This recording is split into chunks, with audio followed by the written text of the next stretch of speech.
Fala pessoal, sejam bem-vindos ao nosso canal, mas antes de assistir esse vídeo, se inscreva no canal, ative as notificações e deixe seu like. Que Deus te abençoe grandemente.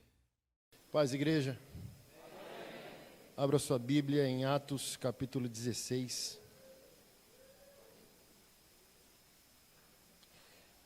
Versículo 16.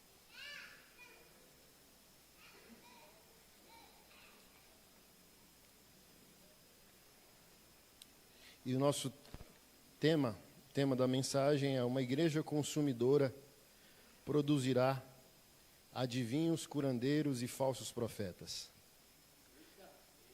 A igreja evangélica, no século XXI, de alguma maneira, perdeu sua natureza. E nem os evangélicos, nem a sociedade conseguem mais definir o que é a casa do Senhor. E fizemos da casa do Senhor um supermercado onde nós podemos adquirir os produtos espirituais que possam solucionar os nossos problemas. E hoje, a gente, à luz da palavra do Senhor, vai tentar botar os pingos nos is. Você vai concordar comigo que depois do advento virtual, que se ampliou durante a pandemia de Covid-19, houve uma explosão de falsidades da fé? Charlatões, falsos profetas, porque a gente ficou trancado e a gente tinha que, de alguma maneira, se alimentar para não enlouquecer, e charlatões se aproveitaram da fragilidade, da vulnerabilidade, mas o fundamento de tudo isso não é a nossa vulnerabilidade, porque nós somos indesculpáveis. É o problema que sempre existiu no ser humano, e a gente vai ver à luz da Bíblia que esse problema sempre existiu. Quando eu não quero a centralidade da cruz, eu me torno falso e eu produzo um fornecedor falso. Paul Washer diz que o falso profeta é o castigo de Deus, é a permissão de Deus ao falso cristão. Quando o cristão não quer a cruz de Cristo, o falso profeta dá ao falso cristão uma cruz de papelão, que ele tem uma sensação de pertencimento como evangélico. Mas nem todo evangélico é filho de Deus e discípulo de Jesus. E na mensagem de hoje, precisa ficar claro para nós. Todo discípulo de Jesus e todo filho de Deus é um evangélico. Mas nem todo evangélico é um discípulo de Jesus e um filho de Deus. Olha que problema nós temos. Crescemos como instituição evangélica, mas talvez nós não crescemos como igreja do Senhor Jesus, que está nas nossas instituições, mas as nossas instituições sozinhas, isoladamente, não são a igreja do Senhor Jesus.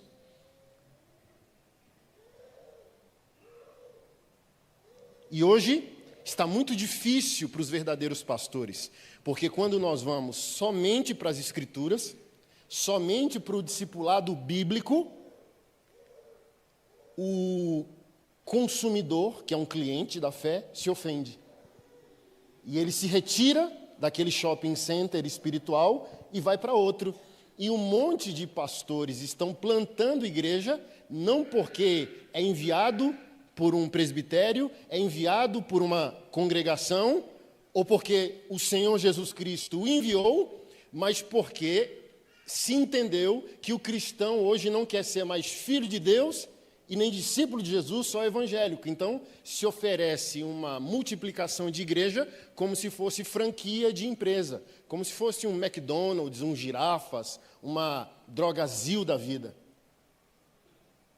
E o cliente insatisfeito, os pastores que perceberam essa falta de comprometimento com a igreja, com a cruz e com a palavra, estão aí, crescendo como franquia, desrespeitando inúmeros pastores e inúmeras igrejas que fazem trabalhos sérios. Eles não estão nem aí. Eles vêm para uma cidade como um trator, atropelando todos os processos éticos do reino de Deus.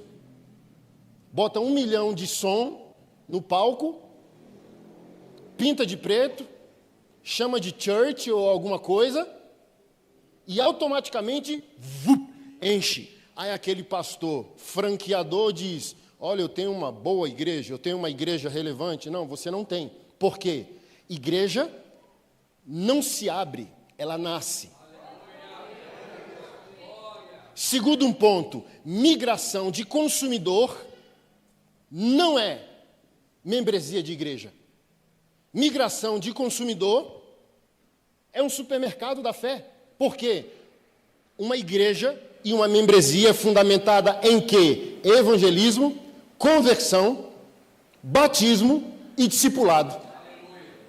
Isso é uma igreja. Então, se abrir uma boate da fé, uma empresa da fé, uma church da fé, para capturar pessoas insatisfeitas, não é igreja.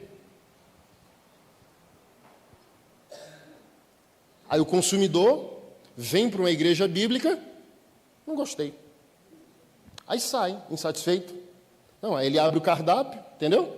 Como se estivesse num restaurante. Ó, tem pizza, tem sushi, tem peixe frito, tem muqueca. É assim, hoje, que o cristão, estou sendo generoso ao chamar de cristão, tá? Ele está se portando com as coisas do Senhor. Aí vem o falso profeta. Então, hoje, de maneira geral, você também vai concordar que as pessoas só estão atrás de bênção. Um grande filósofo disse isso: as pessoas não querem Deus, elas querem milagre. Então, tem um profeta, vamos lá. Tem uma irmã no monte que adivinha, vamos lá. Tem um irmão que cura, vamos lá. Isso não é evangelho. O bônus do benefício é só graça e bondade de Deus.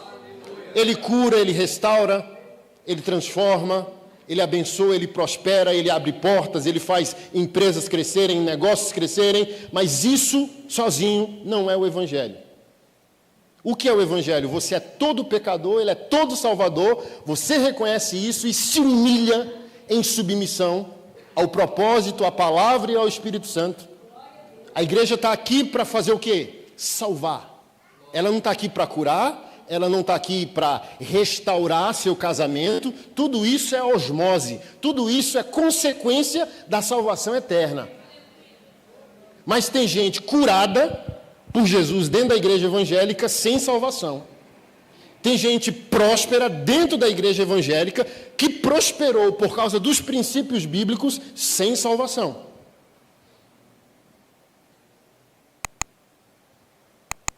É a mesma lógica das obras, ok? As obras, é o que eu sempre digo, não salvam. Paulo deixou claro isso, sim ou não?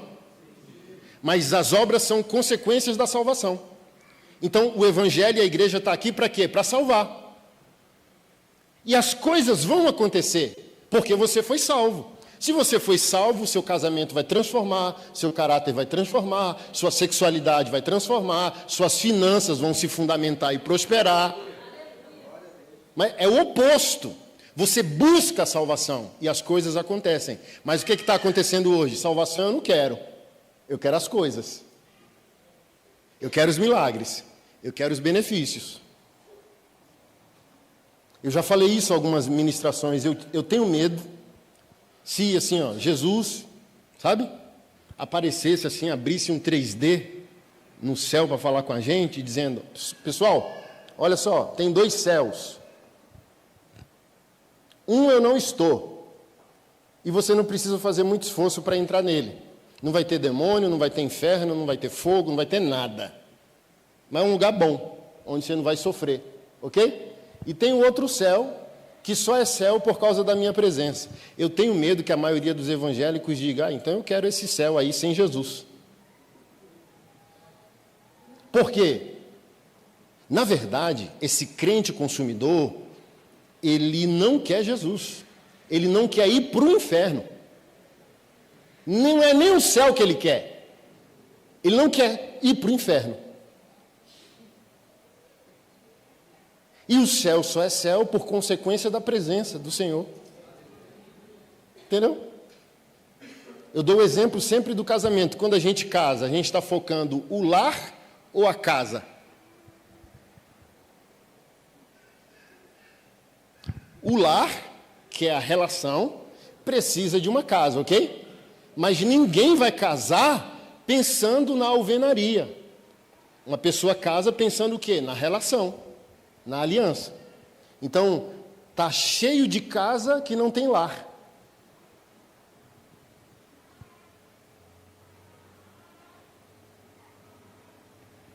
Vamos para a palavra? Feita a introdução, Atos 16, 16. Certo dia, enquanto íamos ao lugar de oração, veio ao nosso encontro uma escrava possuída por um espírito, pelo qual ela predizia o futuro. Guarde isso, predizia o futuro. Com suas adivinhações, ganhava muito dinheiro para seus senhores. Ela seguia Paulo e a nós, gritando: estes homens são servos do Altíssimo e vieram anunciar como vocês podem ser salvos. Segunda coisa para você guardar: como vocês podem ser salvos. Isso continuou por vários dias, até que Paulo se indignou, se voltou e disse: Espírito, dentro dessa jovem, eu ordeno em nome de Jesus que saia dela. E no mesmo instante o Espírito a deixou. Quando os senhores da escrava vieram que suas expectativas de lucro haviam sido frustradas, agarraram Paulo e Silas e o arrastaram à presença das autoridades. Até aqui é suficiente. Ok? Primeiro ponto. Paulo está dizendo que uma jovem predizia o futuro, profetizava, e ela estava refém de um espírito maligno. Ou seja, existe a profecia, mas o filtro é a palavra. Então está todo mundo assim: cadê o profeta? Ou seja, você está atrás de um adivinho. Se você está atrás de um adivinho, você pode cair na mão de um falso profeta dominado pelo espírito maligno. Porque qual é o filtro para entender se uma palavra profética é de Deus? Eu estar saturado da palavra. Para eu ouvir assim, eu tenho uma palavra do Senhor para você, amém. Eu boto as duas mãos para trás em posição militar, pode falar. Aí vai falando, entendeu?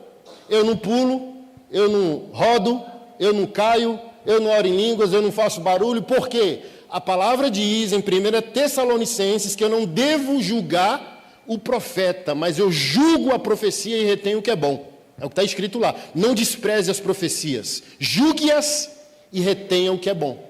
Então, para eu julgar, eu tenho que ouvir. Amém? E para eu julgar, eu tenho que conhecer o quê? A palavra. Porque no final dessa profecia, eu posso dizer para o profeta: eu te repreendo em nome de Jesus. Por quê? Se o que vai ser dito não se alinha com o que Deus já disse, não é de Deus. Olha que simples. Não é simples? Mas a gente está assim, eu quero o profeta, como se fosse uma terceirização de relacionamento. Você não nasceu de novo, não? O Espírito de Deus não está habitando em você?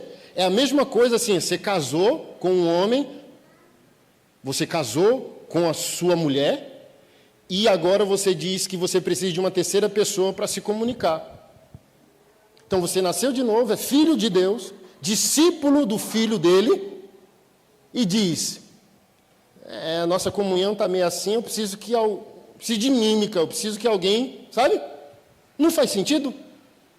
Porque o que Deus tem a dizer, Ele vai dizer para você no relacionamento que você tem com Ele. Quando vier uma terceira pessoa, a terceira pessoa vem para confirmar o que já está sendo dito em sua comunhão. Porque, por exemplo, a profecia no Novo Testamento, o que Paulo diz? Consolar, exortar. Esqueci a terceira palavra. Edificar, consolar e exortar. As três funções da profecia no Novo Testamento. Ou seja, Deus já tem falado ao seu coração. Aí o profeta vem para fazer o quê? Edificar. Olha, continua, entendeu? Consolar. Olha, está perto. Ele está vendo sua angústia, sua madrugada, sua perseverança. Você aguenta mais um pouco. Ou exortar, que significa no grego trazer para perto. Mas hoje a gente está julgando que profecia é adivinhar o futuro. Aí está aqui, uma moça que adivinhava o futuro e era um um demônio que possuía a vida dela, ok? E ela mesma, possuída, reconheceu o que é o Evangelho. Olhou para Paulo, olhou para os evangelistas que estavam com Paulo e disse: ouça esses homens, porque eles vieram falar como vocês podem ser salvos. Ela definiu o que é Evangelho. O que é o Evangelho? A mensagem que nos salva. Não é a mensagem que multiplica pão e peixe, que cura, que restaura nossas feridas ou as nossas relações. O Evangelho existe para nos salvar. Essa é a mensagem central. João 3,16. É o resumo básico do Evangelho. Terceiro ponto é que a adivinhação, que nós chamamos erroneamente de profecia, alguns de nós, né? Só existe porque gera lucro. Então, aquela moça possuída por um demônio tinha patrões da fé. Olha o que está acontecendo hoje. Por exemplo, o crime organizado de facções que existem no Rio de Janeiro estão plantando igreja. Você sabia disso? Um pastor acabou de ser preso porque lavou em uma igreja milhões para a facção criminosa. Olha que negócio. Um delegado foi nosso discípulo por uns 2 anos, delegado da Polícia Civil, e ele afirmou categoricamente que existem quadrilhas especializadas em falso profetismo. Esses que tem um por aí que adivinha CPF, placa de carro, RG. Tomara que não tenha aqui em Teresópolis esses camaradas. Porque quadrilhas especializadas, captura de dados. Então, assim, ó, quando vem tem vários na internet. Deus está me falando algo. Tem uma Maria aqui. Aí as Marias já. Mas Maria pode ter 10 aqui hoje, né? Conceição. Aí ela já... Olha como que está o evangélico de hoje, entendeu? Ai, meu Deus. O seu CPF é 64, tanto ela... A sua mãe é a Clotilde. E daí? E daí? Que ele falou teu nome? E daí que ele falou o teu CPF? E daí que ele falou o nome da tua mãe? Banco de dados sabe, Serasa sabe, Receita Federal sabe, você sabe. Definiu o quê? É o que eu sempre digo, só é um verdadeiro profeta se ele adivinhar teu nome, tua mãe, teu endereço, teu CPF, quanto tu deve dizer, eu vou pagar, assim diz o Senhor. Aí seria um profeta, entendeu? Seu CPF é tanto e você está devendo 25 mil. E hoje eu sou a resposta de Deus e vou quitar a dívida. Aí você fala, glória a Deus. Mas o que está acontecendo segundo o delegado? A quadrilha captura dados antes de enviar aquele falso profeta na agenda, porque hoje os pastores querem os adivinhos, porque o falso profeta precisa de programações além do culto, porque é insaciável. No culto as pessoas ofertam e dizimam, ok? Mas o falso obreiro, ele é faminto como um cão selvagem. Então ele precisa de programações paralelas, campanhas intermináveis, porque nessas programações paralelas ele vai drenando o dinheiro do povo, um voto, a campanha de não sei o quê, a água de não sei o quê, o óleo de não sei o que lá. Então a quadrilha especializada captura dados, vai na rede social da igreja, vê quem é membro, pega o perfil, e tem ferramentas hoje de você pegar um perfil de Instagram e descobrir a vida da pessoa. Aí pega ali quem é pai, quem é mãe, quem é primo, o cara decora tudo, aí sobe aqui, ó, Maria Conceição, sua mãe é a Clotilde. Aí já a pessoa fica rendida. Se não tiver discernimento, se não tiver saturada da palavra, ela vai cair no conto do vigário. Porque se ela se rendeu a esse magnetismo do engano do falso profeta, ela está vulnerável, o que ele mandar ela vai fazer. Tem um falso profeta metrosexual lá embaixo, no Rio de Janeiro, que ele... Tá na internet, entendeu? Aí, assim, uma mulher chorando, um cara chorando, e falou bem assim, para você, falou para o homem, o voto da sua cura é diferente do dela, porque primeiro chamou ela e falou, Deus vai te curar, mas você tem que fazer um voto, e o seu voto vai ser R$2.000 e Deus vai te curar. Aí chamou o cara, mas falou, o seu voto é diferente porque a sua doença é pior que a dela, seu voto é 12 mil.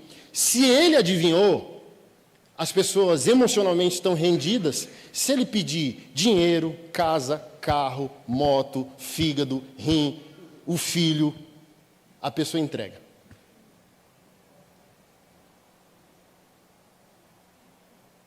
Porque ele capturou as emoções da pessoa, sabe? Aí eu falo para Deus assim, ô Senhor, porque é crime e pecado, sabe? Ir lá atrás de um camarada desse, esfregar a cara dele na parede. Como é que a pessoa faz isso? Com pessoas vulneráveis, pessoas idosas na igreja, esses caras enganam, sabe? Aí, olha só, eles, falsos profetas, verdadeiros pastores sofrendo, às vezes, na igreja local, sem conseguir pagar o aluguel do galpão da igreja. E o falso profeta de jatinho, de Porsche, de Ferrari, e diz, Deus me honrou. Não, é um estelionato da fé, sabe? Deveria ter um tipo penal no nosso país configurando isso, estelionato da fé. É má fé você chegar para uma pessoa idosa sofrendo, enferma, e dizer, olha, essa água aqui é uma água especial, pague R$3.000 e você vai ser curado, e a vozinha vai lá e paga, sabe? Deveria ser um crime hediondo fazer isso.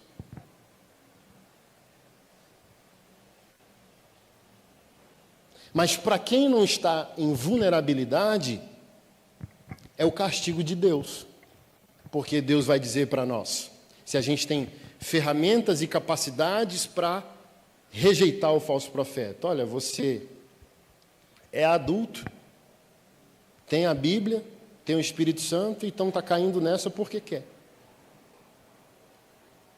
Você quer um exemplo? Se vier um falso profeta, mexer com as emoções e dizer, Deus vai, eu estou vendo o carro, eu estou vendo Dubai, eu estou vendo não sei o quê, e aqui Deus quer 10 pessoas com 1.000, 5 pessoas com 10.000, tantas pessoas com 50.000. Vai ter pessoas, entendeu? Mas se o pastor falar bem assim, a igreja está com um desafio, com um orfanato na África, vamos levantar uma oferta de missões. Essas mesmas pessoas que dariam um voto de 1.000, 10.000, 50.000, vai lá e põe R$2, moeda. Então, é o castigo de Deus. Quando um falso profeta domina quem tem capacidade de confrontá-lo. É um castigo, é um abandono de Deus. Por exemplo, Romanos 1, 27 a 29, a gente usa só para o pecado da homossexualidade. Deus os abandonou a uma disposição mental reprovável, que é o pior tipo de abandono da parte de Deus, é o abandono intelectual, racional, porque é graça de Deus quando nós estamos em pecado, quando recebemos o toque do Espírito Santo na razão, que cai as escamas. O que é que eu estou fazendo? O que é que eu estou fazendo com a minha vida? O que é que eu estou fazendo com o meu casamento? As escamas caem. Isso é a graça de Deus.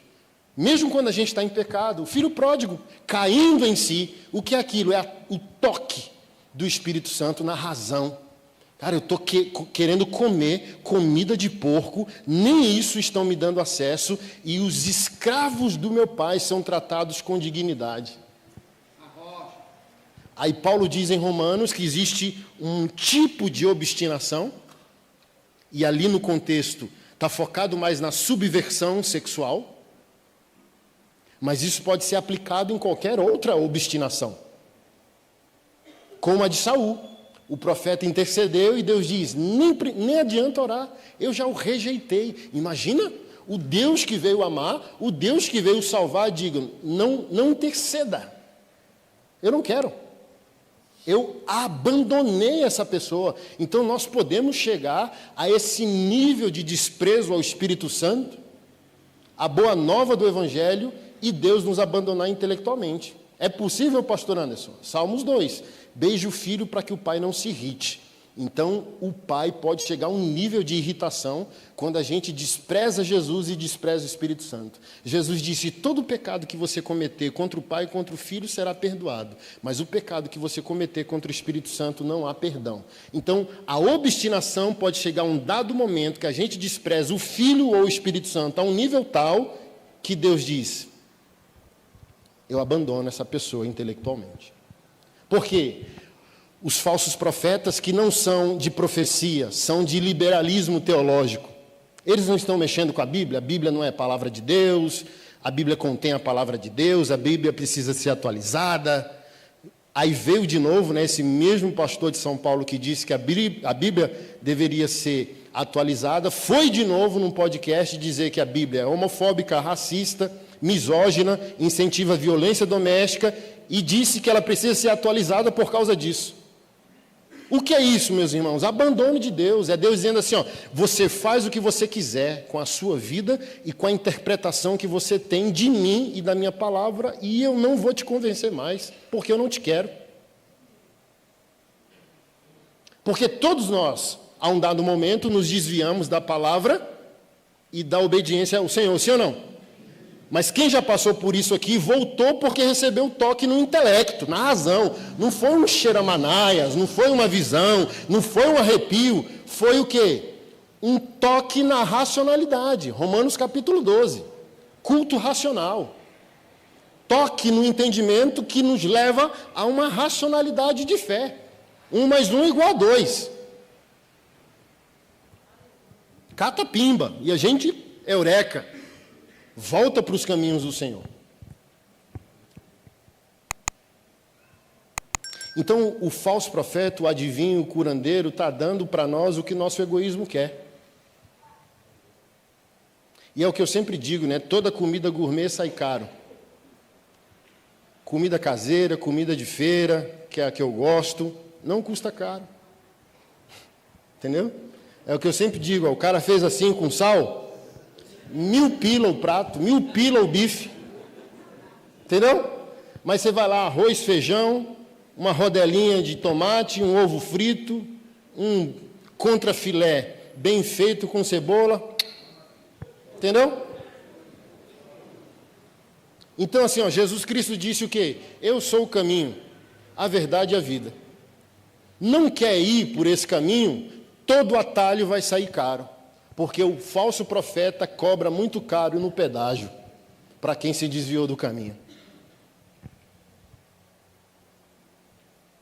Foi a minha crítica ao coach no púlpito. Coach é ferramenta secular para desempenho profissional. Tenho nada contra a profissão do coach, ok? Mas o púlpito é para pregação do evangelho e não para pregação de coach, de bem-estar, de desempenho, de desenvolvimento pessoal. Aí o que me chateou mais ainda, porque nós pastores, num trabalho discipulador na pregação do evangelho exaustivo, às vezes a pessoa nunca ofertou, dizimou, ajudou a igreja dele, aí vem o coach, sabe para fazer o quê? Cobrar caro para a área da sua vida que você não quis que a igreja local santificasse. Entendeu? O problema é casamento. Aí a gente está aqui pregando o evangelho para santificar o casamento do irmão, da irmã. Porque é simples, sabe? Não precisa de terapeuta, não precisa de coach. Tá aqui, Entendeu? Aí vem agora. Não, o coach tem a resposta. Ele falou que eu estou travado, ele falou que eu estou bloqueado aqui, que o problema aqui do meu casamento é um bloqueio. E eu vou fazer o treinamento com ele para desbloquear. 10 conto, 15 mil, 20 mil, 50 mil. O coach pegava o avião que ele comprou da ignorância evangélica, aí ele ia de São Paulo para algum estado, e a pessoa, para dar esse passeio com ele, dentro do jato dele, 50 mil. E tinha uma fila de crente. para ir fazer o passeio. Aí um rapaz me procurou no meu Instagram, falou, pastor, olha, eu vendi televisão, bicicleta e tal, está faltando 5 mil para eu completar o desbloqueio do coach aí, você me ajuda? Eu falei, eu te daria uma surra se você estivesse na minha frente. A surra que seu pai não lhe deu quando você era pequeno, eu ia dar. Eu puxava meu cinto e eu arrancava o seu couro. Você aprender a virar gente, a virar crente. E o que é isso? É o pedágio. A igreja está aqui para desbloquear de graça. Arrependei-vos. Santificai-vos. Ah, meu casamento está ruim. A gente desbloqueia de graça. Efésios 5, 22. Oh, meu marido, pastor Anderson, não está respondendo, não está sendo um bom marido. Efésios 5, 22. Submetei-vos ao vosso marido como ao Senhor. A irmã já cumpriu o princípio bíblico antes de orar. O senhor pode orar pelo meu casamento para ver se vai desbloquear? Aí eu falo bem assim, eu só posso orar depois que você obedecer o princípio bíblico. Aqui não é uma questão espiritual, não é o demônio que entrou no casamento, é a desobediência ao princípio. Se você quebra o princípio quebra você. Então a senhorita primeiro vai se submeter ao marido com reverência como ao Senhor, depois a senhorita volta e eu oro. E vai dar tudo certo. Ah, minha esposa tal coisa. Ah, e o senhorito primeiro tem que ir lá e cumprir Efésios 5, 26, que o marido ame sua mulher como Cristo amou a igreja e se entregou por ela. Então, primeiro o senhorito vai lá, morre, como Cristo morreu pela igreja, depois volta, eu oro e vai funcionar. Mas eles querem? Não. Porque século 21, as pessoas querem a rapidez do cumprimento da promessa, micro-ondas, como se fosse um miojo no micro-ondas, com 3 minutos está pronto. Não, porque o evangelho é processo de obediência. Um dia de obediência não vai anular anos de desobediência, é uma jornada. Siga-me. Essa é a jornada, siga-me. Agora você se arrepende, começa a obedecer, começa a demonstrar frutos dignos de arrependimento e o problema que existia vai deixar de existir e uma nova vida vai começar a surgir. Simples assim. Ah, não, mas eu não quero. Então você vai pagar caro para o atalho. Seja o coach, seja o falso profeta. Olha, então o seu casamento vai transformar. Se você beber essa água especial, benzida em Jerusalém, 5 mil. Não, eu fui em Israel e peguei uma lasquinha lá da cruz, um cajado, um pedaço da lasca do cajado de Abraão. Você vai pegar e botar no travesseiro do marido, 3 mil. Isso é o atalho, e o atalho é muito caro. O caminho é gratuito. Vinde a mim, vinde a mim. Mateus 11, 28, vinde a mim. Todo aquele que está cansado e sobrecarregado, e eu vos aliviarei. De graça.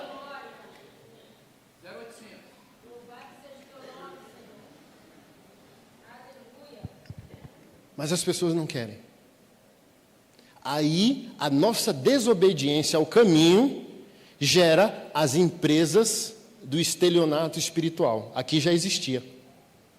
Uma quadrilha por trás da moça endemoniada adivinha, que inevitavelmente era tida como profetisa.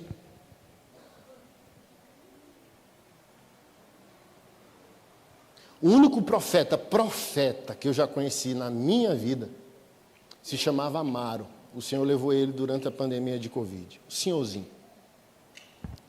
Ele chegava assim, na sua casa. Tem café? Tem. Faz um cafezinho ali para o homem de Deus. Aí pegava o celular, abria no gravador, botava em cima da mesa e falou, por que o senhor está gravando? Para você ir ouvindo. E se não se cumprir, está gravado. E quando você me encontrar, pode jogar na minha cara. Era assim, entendeu? Ele passou pela minha vida há 17 anos atrás, 17, 20 anos, na minha casa. Não tinha o que comer, tinha o café e só tinha bolacha creme crack para comer. E foi o que eu coloquei para ele. O que tinha? Geladeira vazia, Gênesis 1, só luz e água.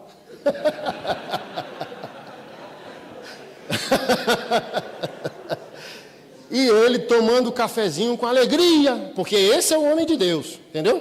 O gourmetzinho, sabe, tem que botar tapete vermelho, tem que ter 10 toalhas brancas no hotel, tem que me pegar de carro chique no aeroporto. Tomou o café com alegria, comeu a creme crack com alegria e foi profetizando. Vai acontecer isso e isso na sua vida, seu ministério vai ser um dos mais importantes do país, você vai rodar esse mundo. Gente, eu estou chegando já em 40 países que eu preguei o Evangelho. Aí passa os anos e ele, e aí? Deus já fez? Já, profeta. Isso é um profeta.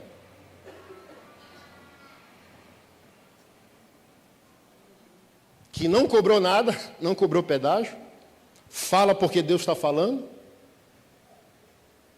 sabe? Sem espetáculo, sem xeramanaias, com racionalidade, batendo um papo.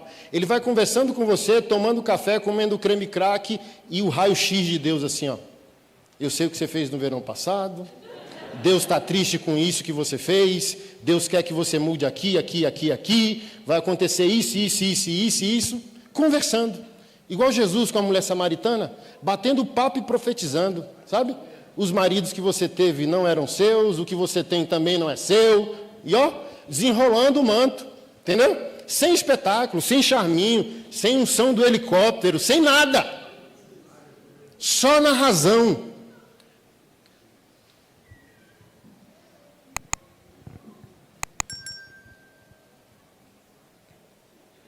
Aleluia, Deus é bom.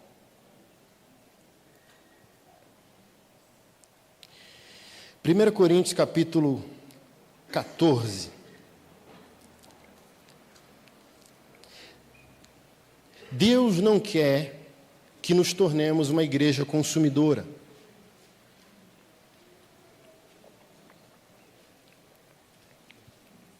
Deus quer que sejamos uma comunidade.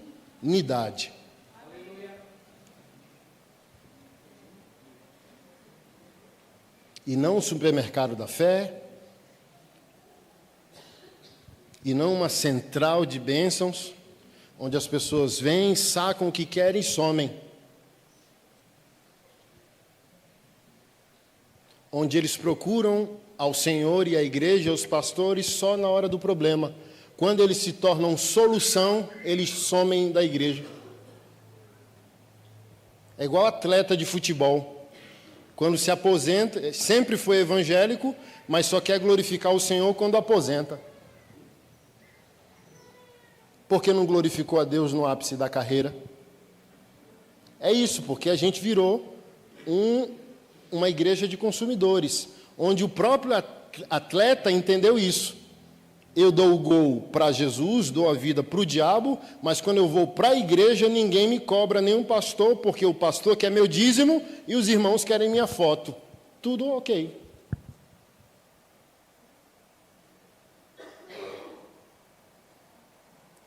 Fazem o que querem com a sexualidade, com o casamento, com o comportamento, e ninguém vai cobrar, porque viramos um reduto de consumo da fé. Aí eu pergunto, pensando nos atletas, será que eles dizimam? Será que eles incentivam a obra de Deus a prosseguir? Não, porque não é típico de consumidores. Consumidor só quer usar. Consumidor não quer promover. Consumidor não quer abençoar, não quer fomentar. Só quer consumir. E aqui está claro, nas palavras do apóstolo Paulo, 1 Coríntios capítulo 14, verso 26, o que o Senhor deseja que sejamos como igreja. Não um reduto daqueles que consomem. Aqui vai estar explícito que o Senhor não deseja que congreguemos para consumir, mas para entregar. E hoje o evangélico faz da igreja não um lugar de entrega, mas um lugar de consumo. A maioria de nós não vem para a igreja para doar algo. A vida, o tempo, a relação com o outro, as finanças. A gente veio receber nossa bênção. É o que eu chamo de culto de nuca. Eu vim assistir Deus pela nuca de quem eu não conheço e não quero me comprometer.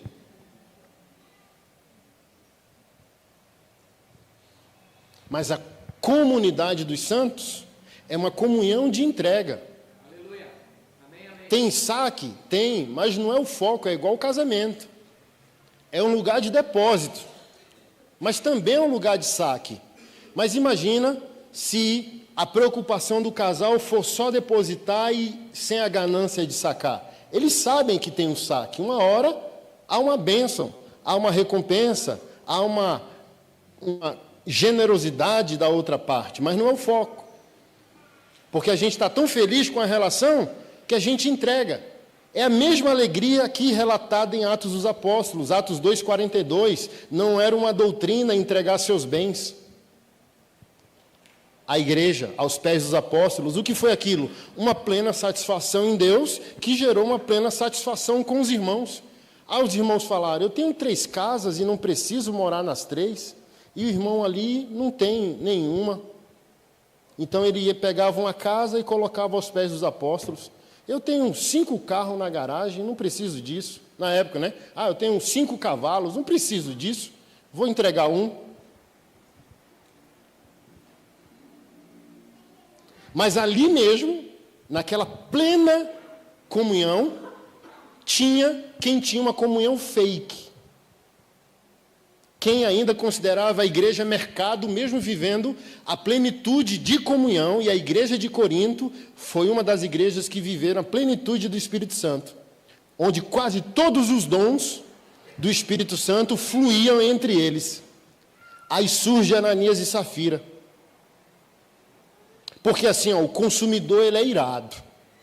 E o consumidor ele é vaidoso. Então, olha só, a igreja de Atos, todo mundo em amor e voluntariamente colocava aos pés de Pedro e dos apóstolos seus bens. Aí está escrito, nada faltava. Algo semelhante ao que Paulo diz. Quem era rico financeiramente, contribuía para que os pobres financeiramente prosperassem.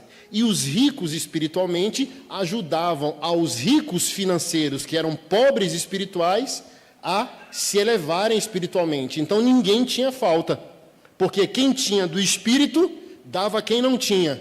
Quem tinha financeiramente dava para quem não tinha. E a igreja crescia numa plena comunhão. Não tinha rico nem pobre, só irmãos.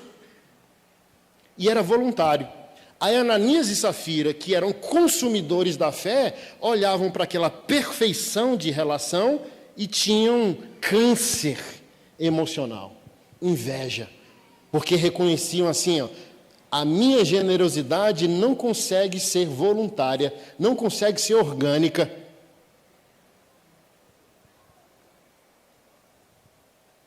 Porque o foco, se a gente quer chegar a esse lugar, não é simplesmente fazer, porque o Senhor não está carente, é ser. Lembra de Caim e Abel? O foco não é a oferta, porque Deus não precisa. Então, por que Deus aceita um e rejeita outro? Porque quem foi aceito tinha colocado diante de Deus a mão e o coração, o fazer e o ser, e o outro entregou só a mão, o fazer, e não entregou o ser, blindou o ser. E aconteceu mesmo com Ananias e Safira. Venderam a casa por X, vamos colocar hoje, figuradamente, 100 mil reais venderam a casa. Aí fizeram um acordo entre eles, dizendo, a gente vai falar que vendeu por 50 e entregamos os 50. Então, o foco deles não era entrar na corrente sanguínea daquela plenitude espiritual. Era a foto do Instagram. Quando eu botar o cheque, você tira a foto. E a gente vai postar como nós ajudamos a nossa igreja. Irmão, eles chegaram com a oferta quando o marido veio primeiro, sozinho. Quando ele pensou em entregar o cheque para o apóstolo Pedro, na hora o Espírito Santo. Porque onde há plenitude, sabe, sem adivinhação, o Espírito Santo denuncia as intenções. Por quanto tu vendeste tua casa? Por 50. Por que tu mentes ao Espírito Santo? Porque tu não mentes a homem. Pedro não estava confrontando por causa da oferta, porque não era doutrina. Ele estava confrontando por causa da hipocrisia do comportamento daquele que queria parecer ser e não queria ser, mas queria parecer. Então a ira de Pedro não é por quanto foi vendida a casa, é a mentira. Para depois ele sair pelas redes sociais dizendo: olha como eu sou generoso com a minha igreja, olha como eu sou generoso com o meu pastor, trazendo para hoje. Os melhores dizimistas de uma igreja podem ser contra seu pastor as pessoas mais perigosas daquela igreja, porque eles ousadamente e orgulhosamente acham que eles têm acesso direto ao pastor, quebrar o protocolo, quebrar a agenda, quebrar a fila, ou fazer do pastor dele o funcionário dele. Porque se o pastor não andar na linha do dizimista fiel ou do grande dizimista de uma igreja, ele ameaça o pastor. Ele humilha o pastor. Ele ameaça ir para outro lugar. Imagina, seu dízimo é 50 mil. Irmão, você tem que desesperar na presença do Senhor. É entregar chorando assim: Senhor, tem misericórdia de mim. Que eu entregue e o Senhor me crucifique, crucifica minhas emoções, que não sequer passe pela minha cabeça a ousadia de eu achar que eu sou alguém, de eu achar que meu pastor, minha igreja, me deve alguma coisa. Tem compaixão de mim, tem misericórdia de mim. Porque é isso, o apóstolo Paulo disse isso: quando eu vou fazer o bem, o mal se faz presente. Então você está indo lá dar a cesta básica, e o mal vem com você para que você não ame cuidar de quem está precisando, mas ame ser visto amando. Essa é a natureza de Adão e Eva em nós, desesperadora. Então a gente vai amar, e o mal, o pecado, o diabo, o orgulho, Adão e Eva querem nos convencer do close, e não da entrega pela entrega. Tu mentiste ao Espírito Santo. Buf, caiu morto. Todo mundo fala que, olha, não estamos mais na lei, estamos na graça. Ananias e Safira morreram na graça.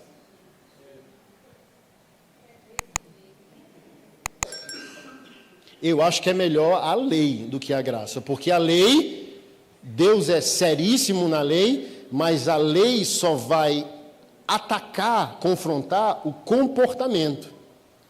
Mas como o caráter, a alma, o espírito, chame como quiser, não está redimido, porque redenção só em Cristo, e Paulo diz que a lei é o pedagogo, é o aio, é a placa sinalizadora, a graça é pior, porque ela vai punir, confrontar o comportamento e o motivo dele.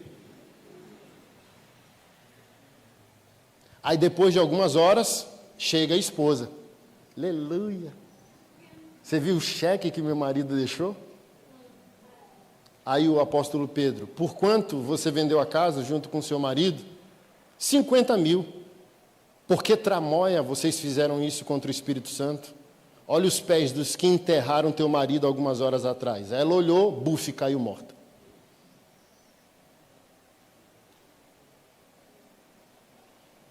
Não tem como falsificar a presença. Não tem como falsificar a obediência. É isso aqui que o Senhor quer de nós. 1 Coríntios 14, 26. Pois bem, irmãos, o que fazer então? Quando vocês se reúnem, um canta, outro ensina. Outro revela, um falará em línguas, e o outro interpretará o que for dito. Tudo que for feito, porém, deve fortalecer a todos. A finalidade do dom, ele está deixando claro aqui, é comunitário, comunhão. O dom não é meu, ele passa por mim para ti. O dom não é um espetáculo pessoal. A finalidade do dom é a edificação do irmão. Aleluia. Amém, amém. Por exemplo, eu creio que o Senhor cura. Aí quem não crê diz: olha, quem pregava a cura, teve cara que morreu doente, ou a esposa. Eu falei: óbvio, porque você chega a um nível de orgulho, se Deus te usa para curar, de autonomia. E não tem como você se curar, não tem como você se pastorear, não tem como você se profetizar, se evangelizar. É isso que o Senhor te diz. Não tem como pastorear a si mesmo, o dom é para o outro. Então, quem é usado entra no orgulho da autonomia e acha que não precisa mais dos irmãos. E qual foi a ordem do Senhor? Aquele que estiver doente, chame os presbíteros que te ungirão com óleo e orarão por ti. É isso aqui, ó. Entendeu? Mas você vira o Zé Bonitinho gospel. Olha como eu canto bem, olha como eu profetizo, olha como eu oro em línguas. Não tem Zé Bonitinho na casa do Senhor. Quanto mais você é usado, mais medo você deve ter da cobrança que será feita contra você um dia.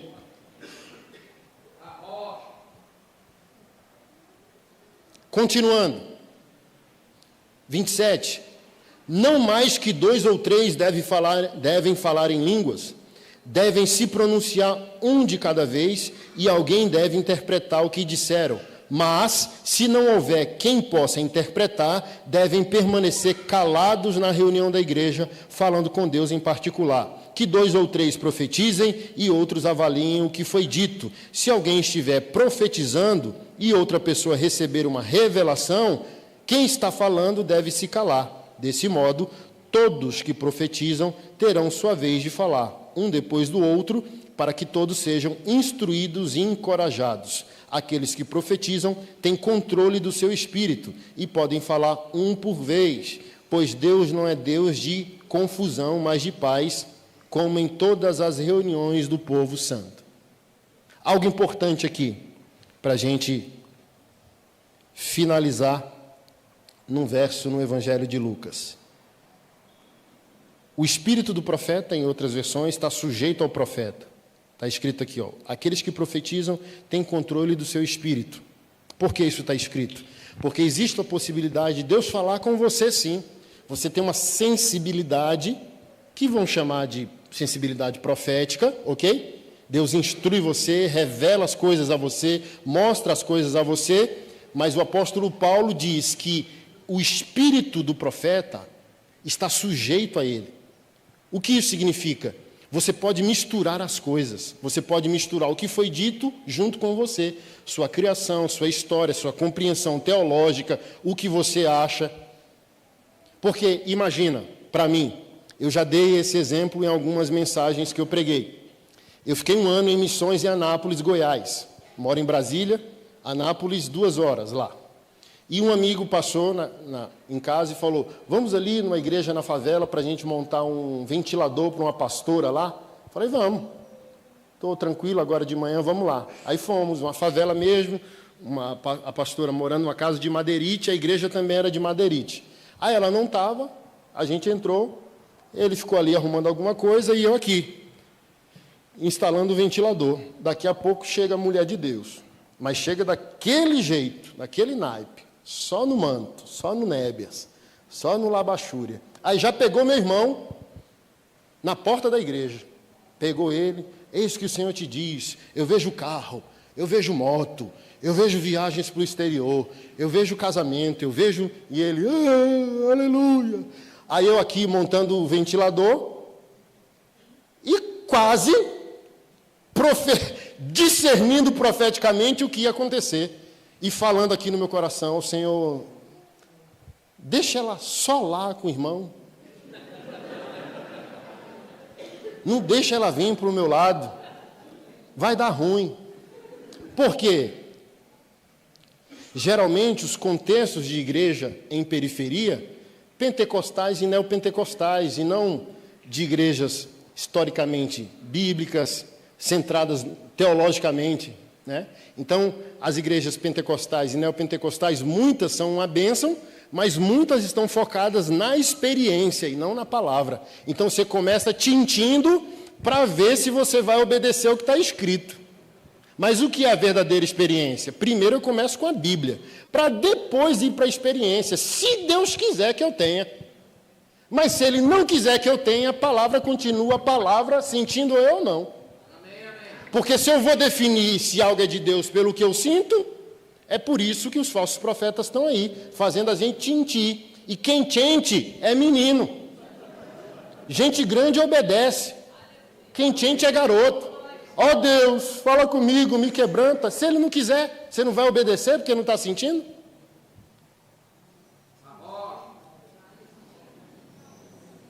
O crente do Tindi é o santo da epiderme, só é de Deus se arrepiar. Eu arrepio você, tire seu calçado e me dê uma caneta e eu te dou uma experiência. Na hora, entendeu? Aos varões, deixa eu pegar a sua orelhinha, ficar fazendo um carinho nela, você vai arrepiar todinho. Pegar os varões assim, ó, chegar bem pertinho da sua nuca assim, ó, varão. E aí, varão? Você vai arrepiar. Então, sentir não define o que é de Deus ou não. O que define o que é de Deus? O que está escrito. Por exemplo, está escrito, amém? Se as coisas de Deus é só benefício, olha o que está escrito no Evangelho de Mateus a partir do versículo 4. Capítulo 3, Jesus foi batizado por João Batista e viram o Espírito Santo em forma corpórea de pomba e a voz de Deus testemunhando que Deus tinha prazer no seu Filho amado, ok? Quando termina aquele processo, o Evangelho de Mateus, capítulo 4, sabe o que está escrito lá? E o Espírito Santo de Deus levou Jesus para o deserto para ser tentado pelo diabo por 40 dias. Aí eu quebro sua Disneylândia gospel agora, varão. Se as coisas de Deus é só nos aleluiar, nos abençoar, nos prosperar, coisa negativa não é de Deus. De Deus é só o que é bom. Olha o que é bom do pai para o filho, perfeito, unigênito. Ô filho, eu tenho um presente para te dar. É, pai, o quê? O diabo perturbando sua vida por 40 dias num deserto, em jejum. Total. Está lá, varão, o Espírito Santo de Deus. Ó Deus, fala comigo. Amém, vou te arrumar um problema. Porque assim, ó, todo mundo quer orar. Jesus, eu quero me parecer contigo. Ninguém quer 40 dias no deserto, um Judas para te trair na intimidade e uma cruz para te matar. Porque Jesus só é Jesus porque teve o deserto, teve o traidor e teve a cruz.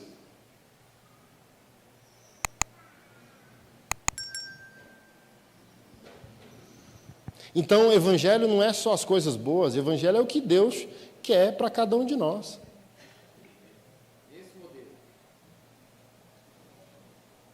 Então, imagina se Jesus botasse no Tinti.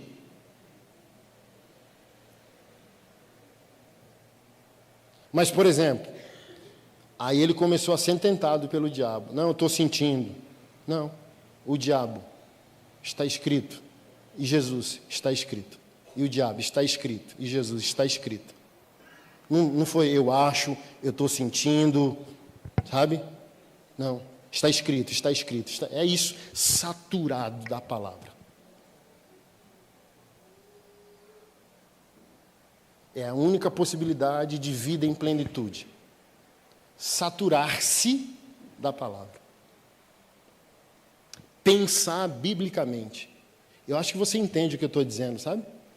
Quando você vê um crente assim numa vida, uma vida que você olha, nossa, como eu queria ser igual a essa pessoa. Essa pessoa está saturada da palavra, ela pensa biblicamente.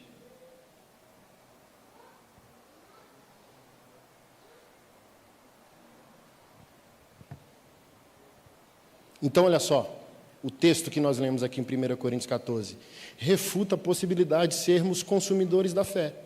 Não tem nenhum versículo dizendo, olha, quando vocês se reunirem, busca cura, busca prosperidade, busca a restauração do seu casamento. Não.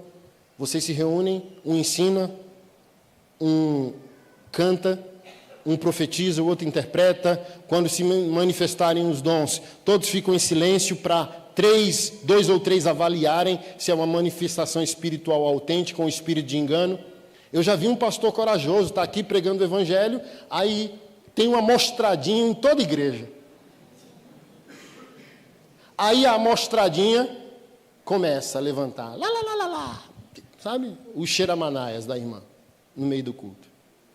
E o pastor corajoso, a nível apóstolo Paulo, dizendo, cale-se. Isso é um engano na sua vida.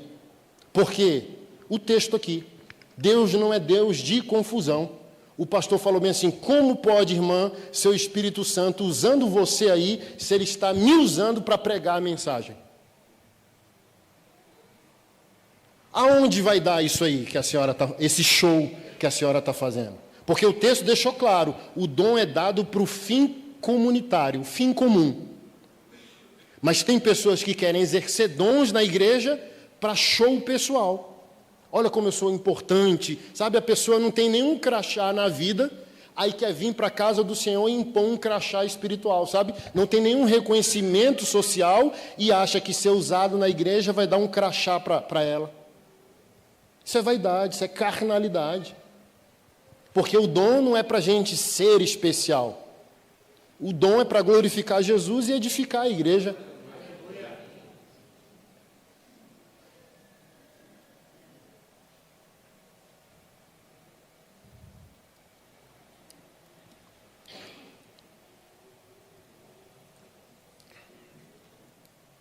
Lembra do profeta Samuel, né, que curou o general leproso?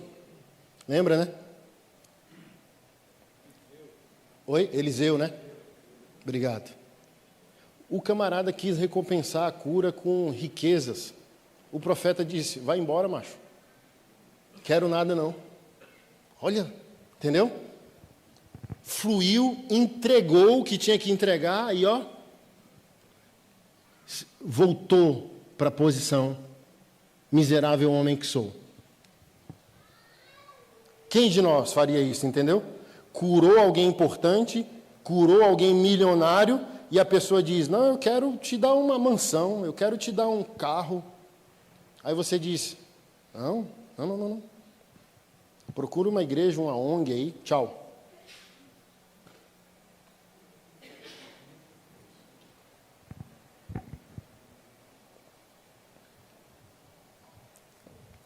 Para a gente encerrar de fato, Lucas, capítulo 17, verso 11, define de fato o que é evangelho, e a gente encerra a mensagem com esse tripé. Os três contextos que nós lemos, e esse contexto, de fato, aqui, é uma coroa para definir que o evangelho não se resume em experiências e bênção, mas em obediência. O evangelho é simplesmente, querido irmão, redenção, não é outra coisa. Rendição. O nosso serviço ao Senhor não é uma busca por vaidade, é um reconhecimento de derrota. Assim, você só entendeu plenamente o evangelho se isso entrou e feriu o seu coração. Eu sou totalmente devedor do Criador, só isso. Olha, por que você é um evangélico que busca religiosamente, radicalmente glorificar o Senhor? Porque Ele é Criador e eu sou criatura. É só isso. Isso resumiu o seu entendimento do evangelho. Você é devedor de uma dívida que você não pode pagar e não precisa mais pagar. Esse é o motivo do seu serviço, esse é o motivo do seu dom, esse é o motivo da sua obediência, esse é o motivo da sua contribuição. Você ora, jejua, congrega, dizima, oferta, ajuda o pobre. Por quê? Reconhecimento do seu lugar de existência. Você não é nada, você não é ninguém, você é a criatura do Criador. E o Espírito Santo te fez entender isso. O teu lugar de pequenez. Um dos textos que mais amo, em Gênesis. Do pó viestes, e ao pó tornarás. É um texto assim, para você sentar, tomar um café e chorar. Porque vai colocar você no seu lugar. A pandemia de Covid-19, principalmente para quem perdeu pessoas amadas aqui, prova que a criatura não é soberana. Vem um vírus de não sei onde, tirando todo o nosso orgulho soberano. E mostrou que não somos nada.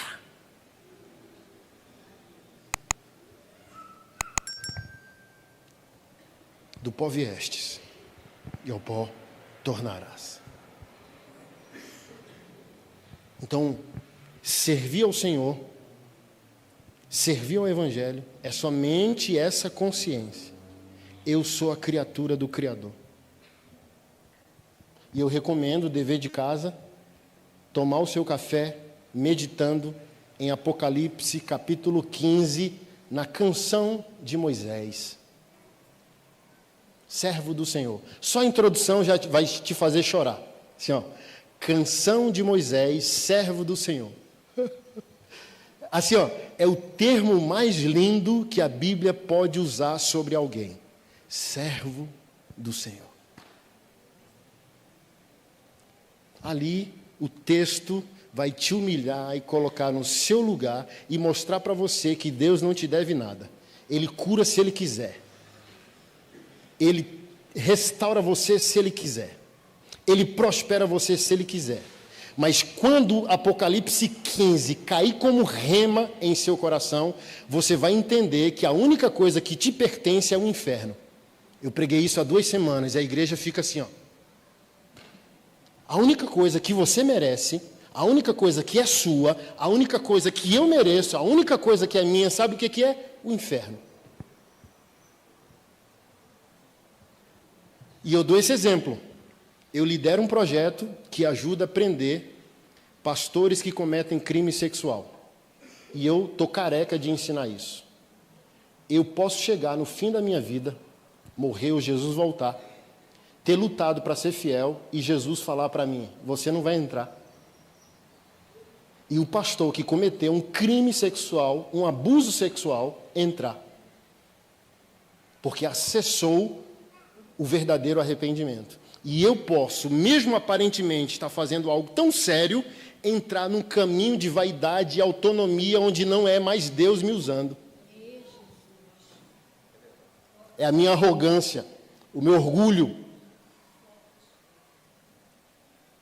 Então, para que eu continue fazendo no tom certo, eu preciso entender que a única coisa que é minha é o inferno. Que eu posso chegar ao fim da minha vida, baseado no texto de Apocalipse 15, tá? Ver não mais o Deus encapsulado. Ele é totalmente Deus e totalmente homem em carne, ok? Mas Paulo diz aos Colossenses e Filipenses que ele se esvazia de alguma maneira. Então ele está na totalidade divina e humana, sem estar ao mesmo tempo. É paradoxal e só ele sabe desenrolar esse mistério. Mas em Apocalipse, ele não reduz sua natureza quando se apresenta a João, um discípulo amado, e a única coisa óbvia de acontecer quando você vê Jesus na totalidade de sua natureza é cair como morto. É o que está escrito lá. João, mesmo reconhecendo uma semelhança humana, cai como morto aos pés de Jesus. Então eu posso chegar no dia do Senhor com a suposta vaidade de ter ajudado a prender pastores pedófilos e o Senhor falar para mim, o inferno é seu. Aí eu...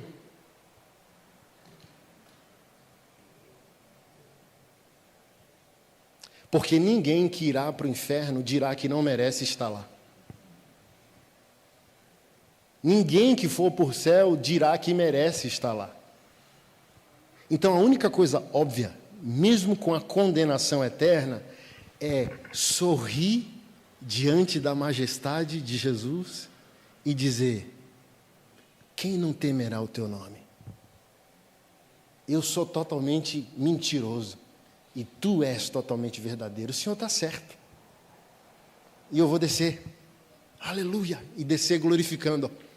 Senhor, eu posso dar a última rajada de glória em teu nome, antes de ser condenado eternamente?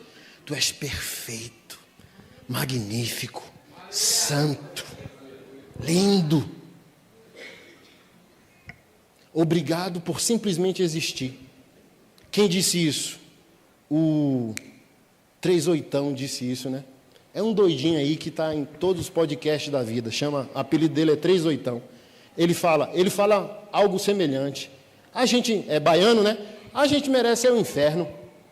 Porque o simples fato de existir, se a gente for para o inferno, foi um pouco de céu que ele nos deu. Então a gente tem que aceitar o inferno glorificando o pouco de céu que ele nos deu, que foi a nossa existência em carne enquanto aqui. Olha que coisa linda, é coisa de quem entendeu o Evangelho, porque o Evangelho não é baseado em meritocracia, o Evangelho é puro mérito dele. Por isso ele nos concede gratuitamente. E aqui a gente encerra. Lucas 17, 11. Dirigindo-se a Jerusalém, Jesus chegou à fronteira entre Galiléia e Samaria. Ao entrar num povoado dali, 10 leprosos, mantendo certa distância, clamaram: Jesus, mestre, tenha misericórdia de nós. Ele olhou para eles e disse: vão, apresentem-se aos sacerdotes. E enquanto eles iam, foram curados da lepra. Um deles, ao ver-se curado, voltou a Jesus, louvando a Deus em alta voz, lançou-se aos seus pés, agradecendo-lhe pelo que havia feito. Esse homem era samaritano. Jesus perguntou: eu não curei 10 homens? Onde estão os outros 9? Resumo da ópera. Existem milagres, bênçãos e benefícios na presença, ok? Que não resume o Evangelho. 9 homens possivelmente curados foram para o inferno, porque quiseram apenas as mãos e os bolsos de Jesus e não a sua face. Por isso que eu disse no início da mensagem, tem gente curada e próspera na igreja por ação milagrosa do Senhor que não se converteu, porque não quer salvação, só quer milagre.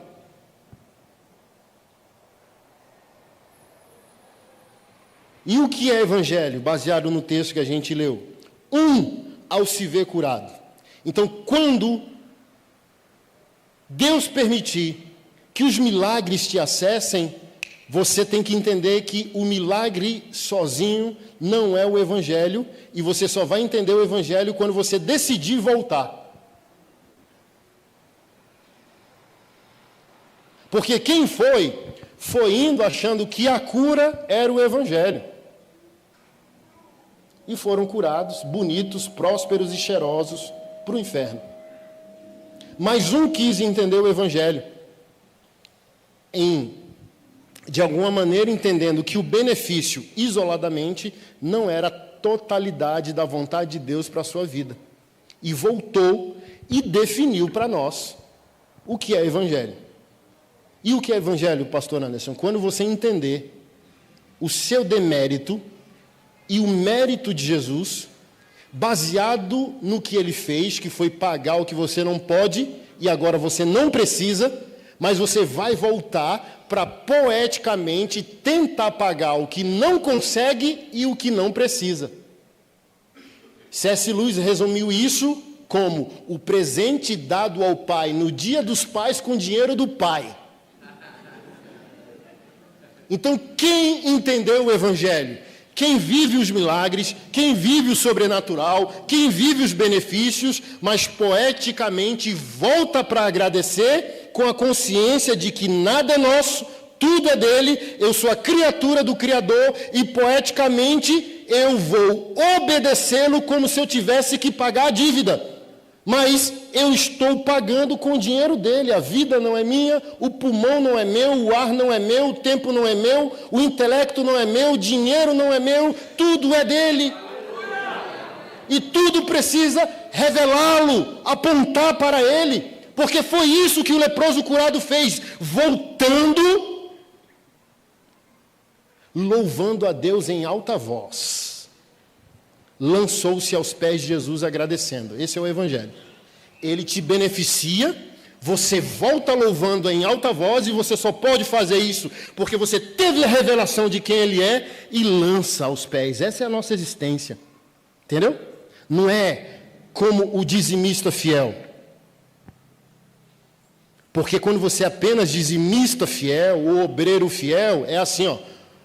Porque tem quem não faz. Tem um crente negligente, amém? E tem o cara que é fiel. O obreiro fiel, o dizimista fiel. Mas é assim, ó. Jesus, aleluia. Meu dízimo, tchau. Porque ele acha o quê? Eu entreguei meu dinheiro. Obrigação de ser obreiro é o pastor e a diaconia. Eu entreguei o meu dinheiro. Função de ser santo não é comigo. Entendeu? Às vezes ele é um dizimista fiel e uma péssima pessoa. Um dizimista fiel e um péssimo marido. Uma dizimista fiel que diz que ora em línguas, mas na vida não fecha a língua para maldizer alguém. E quem é que se lançou aos pés? Jesus, está aqui o que eu tenho que fazer. O Senhor precisa de algo mais? Por quê? É o que eu sempre digo. Um evangélico dizimista é um evangelho em rebelião.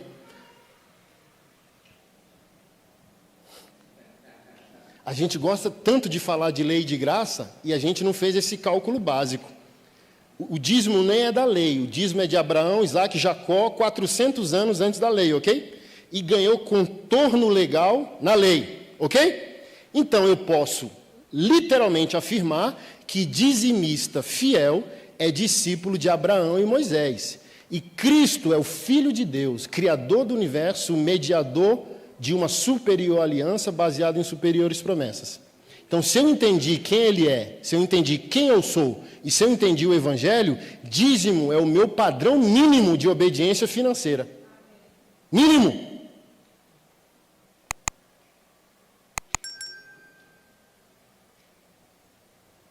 Porque se eu achar que, como discípulo de Cristo, minha função é ser um discípulo, um dizimista fiel, eu estou reduzindo Jesus ao nível de Abraão e Moisés. Ô Jesus, é o que eu sempre falo, né? Ô Jesus, o mês foi difícil, tá? Só consigo o dízimo esse mês aí. Mas assim, ó, o discípulo de Cristo é aquele que transborda. Ele deu o dízimo, aleluia, mas ele ainda está adorando de olho aberto. Viu o irmão, discerniu, chega junto, honra pai e mãe quando precisa, honra o irmão de sangue, cuida de uma pessoa na rua, de um mendigo, e não é só ir lá e dar a comida, talvez bater um papo, sentar no meio-fio, perguntar o nome.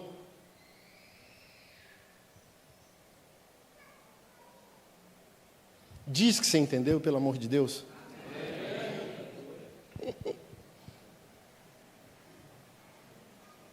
Em Cristo não tem mais essa obediência burocrática com a calculadora na mão. Ele quebrou a calculadora. Você é totalmente dele. Se você é totalmente dele, o que ele não teria da sua parte? Você falar, entreguei o dízimo. Ele não tem direito de dizer, ei, volte aqui. Entendeu? Você é fiel, você entregou e saiu correndo, ele volta aqui. Tem algo a tratar mais contigo. Por que ele não pode? Se o dinheiro é dele?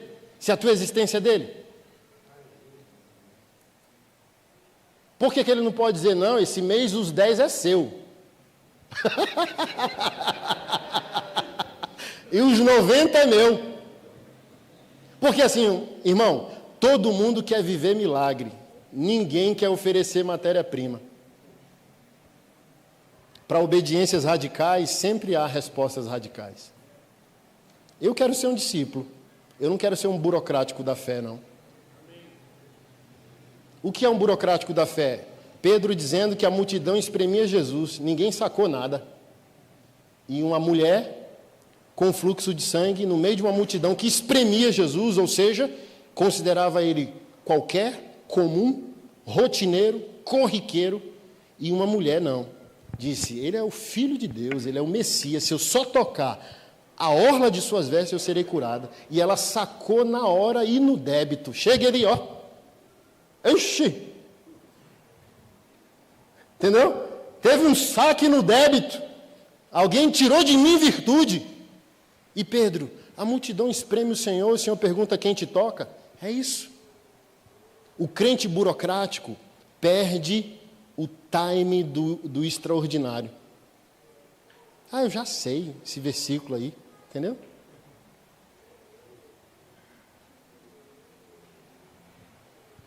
Então, seja fiel. Faça o que ele mandou, faça o que a Bíblia ordena e fique na presença. O Senhor deseja mais alguma coisa? Por quê? Não estava na rota, né? E eu falei que eu ia encerrar. Misericórdia. Jesus disse nos evangelhos, não sou eu, não é o pastor, não é ninguém aqui, tá? Jesus. Quando você fizer o que te mandarem fazer, diga para si mesmo, eu não passo de um servo inútil. Então você vai chegar lá todo vaidoso e dizer, eu tenho um ministério. Repita para si mesmo, eu sou inútil. Eu sou um dizimista fiel. Repita comigo, você é um servo inútil.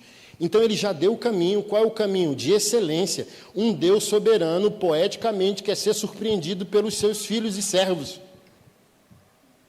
Eu sempre dou o exemplo do Ratatouille. Tenho um filho autista e eu já assisti Ratatouille 10.000 vezes, sem dúvida, porque o autista tem rigidez cognitiva. Você botar um desenho novo, ele entra em desordem sensorial.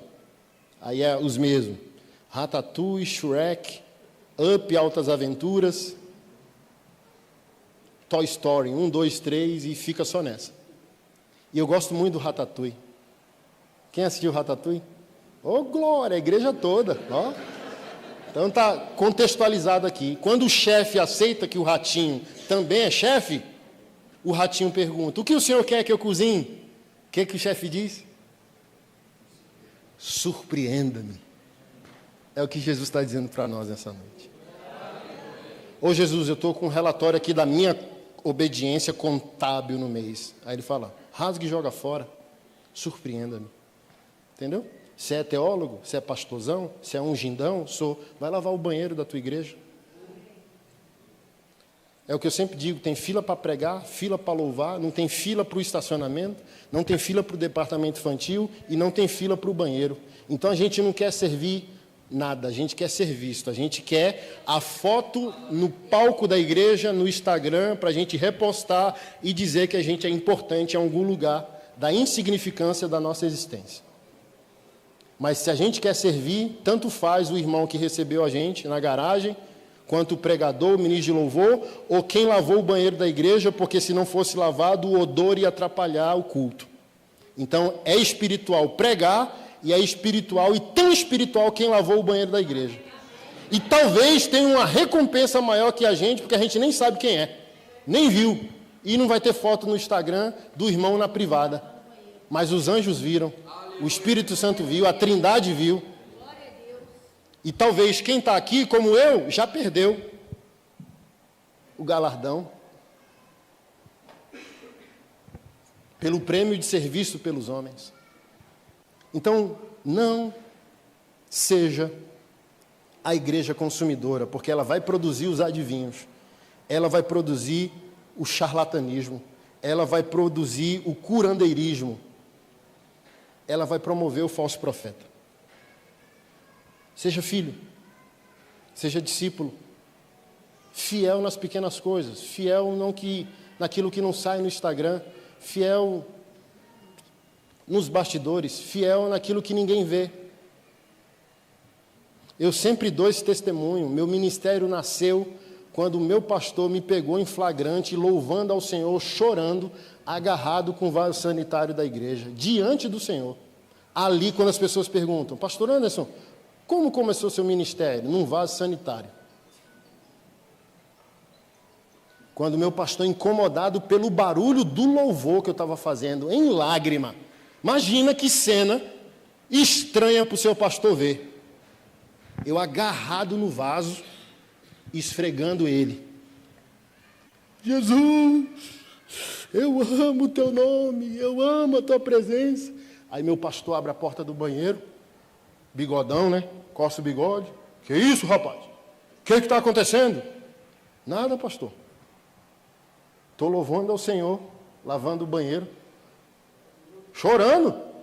Eu falei, eu entendi que esse é meu lugar. O Senhor falou que não tem espaço para pregar nem para louvar e disse se eu queria lavar o banheiro, eu entendi que essa é a minha missão. E se é a minha missão, vai ser o banheiro mais lavado de todas as igrejas do Brasil. Porque assim, por que eu estava chorando? Porque veio o rema, pum, no meu coco. Sempre fui careca, né? Pum! Eu entendi o quê? Os filhos de Deus vão sentar aqui. Então isso tem que estar impecável. Os príncipes do reino, os filhos do Criador vão entrar nesse banheiro. E eles precisam ter uma experiência com a excelência ao entrarem nesse banheiro. Quando o rema, assim, um anjo, sabe? Abre o cucuruco do tatuado. Tum! Porque assim, ó, eu estava lavando aquele vaso no nível do pregador no púlpito. Do nível de quem está curando o enfermo. Mesmo nível de entrega, eu estava entregando no vaso sanitário. Aí eu acho, aqui na licença poética, que Jesus estava ocupado lá no gabinete pastoral dele, mandando uns e-mails para você, que você estava orando, respondendo você, e uns anjos lá dizendo, Senhor, o senhor precisa ver um trem aqui, tem um camarada ali em Taguatinga, Brasília, Distrito Federal, que está levando o negócio a sério. Viu? Aí Jesus, deixa eu ver, olha lá o tatuado, o cara está lavando o vaso, adorando. Aí Jesus, pega o nome dele aí, que a gente vai bater um papo com ele nos próximos dias. É assim que nasce um chamado e um ministério. Na excelência do anonimato. Davi foi rei antes de ser rei. Ele foi reconhecido rei no quintal do pai, cuidando de animal. O chamado começa antes do chamado. O ministério começa antes do ministério. Acabaram os teus filhos? Sim. Não. Ah, tem um menino da titica do cocô dos animais aí. Chame ele. E ninguém sentará até que ele chegue. Você sabe o que é isso? Eu já preguei sobre isso em lágrimas. Você sabe o que é isso? Quando o antigo presidente foi eleito, 2022, 150 pastores foram convidados, e eu fui um deles. Aí um pastor de jovens foi lá com tênis Vans, calça rasgada. Quando entrou, o segurança foi atrás dele e tirou ele do espaço. Por quê? Existe um protocolo quando uma autoridade está num recinto. Você não fala de qualquer jeito e você não se veste de qualquer jeito, amém? O profeta falou para o pai, ninguém vai sentar até que o menino chegue. Mas o menino já era rei. E a autorização do profeta para ninguém sentar é porque o menino já era rei. É muito louco, né? Aí o menino chega, aí o profeta diz, agora podem sentar e comer. O rei está na casa. O menino todo sujo, excremento fecal. Salmos 23 não nasceu enquanto ele era rei.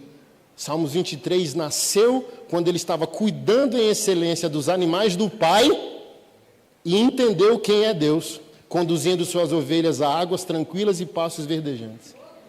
O chamado nasce antes do chamado.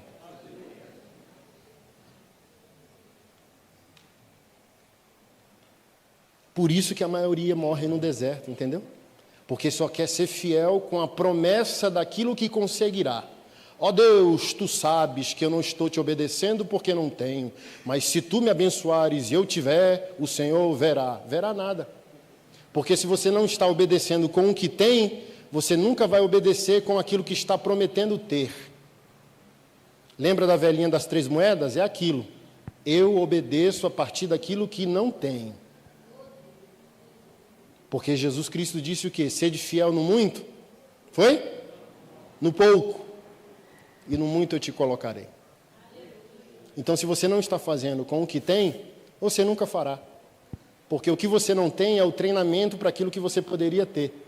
E se você não faz com o que tem, você nunca chegará naquilo que deveria ter. Então, vá lavar seu vaso, vá. Literalmente ou metaforicamente. Vá ser fiel nas pequenas coisas. Talvez é a sua família, seu casamento que está ruim, vá ser pastor para sua mulher. Vá ser pastor para o seu filho. Vá limpar o seu nome a partir dos erros que você cometeu no passado. Entendeu? Vá ser fiel nas pequenas coisas. Vá ser fiel fora do palco. Todo mundo quer um palco.